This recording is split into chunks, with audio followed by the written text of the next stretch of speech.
Здравствуйте, дорогие мои зрители! Любите ли вы свежевыжатые соки? Я так обожаю. И сегодня мы будем готовить такой сок. Все соки я готовлю по рецептам доктора Нормана Уокера, которые изложены вот в этой книге «Соколечение против всей болезни». Потрясающая книга, которую я вам очень рекомендую приобрести.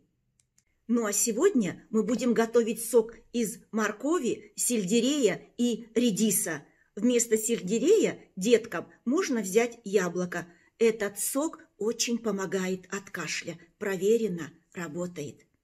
Редис содержит сахар в некоторых количествах, белковые вещества, витамин С, В, фолиевую, никотиновую и другие кислоты, калий, натрий, железо, магний.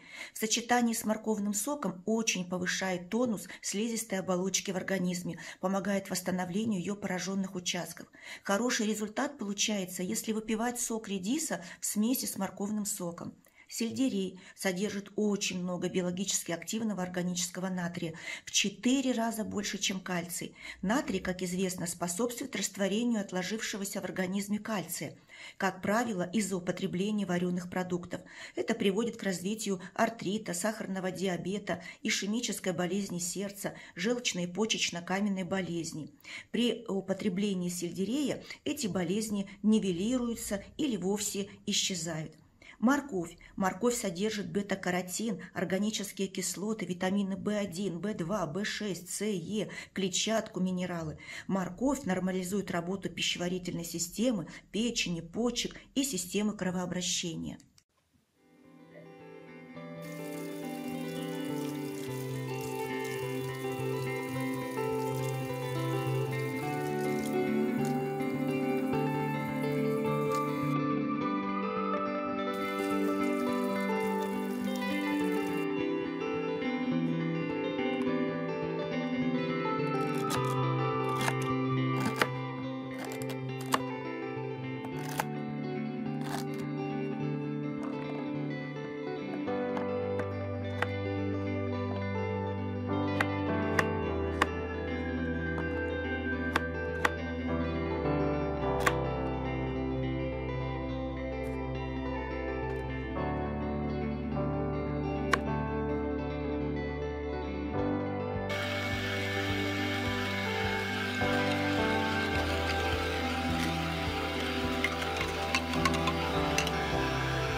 Дорогие друзья, надеюсь, вам понравился этот вкусный ролик.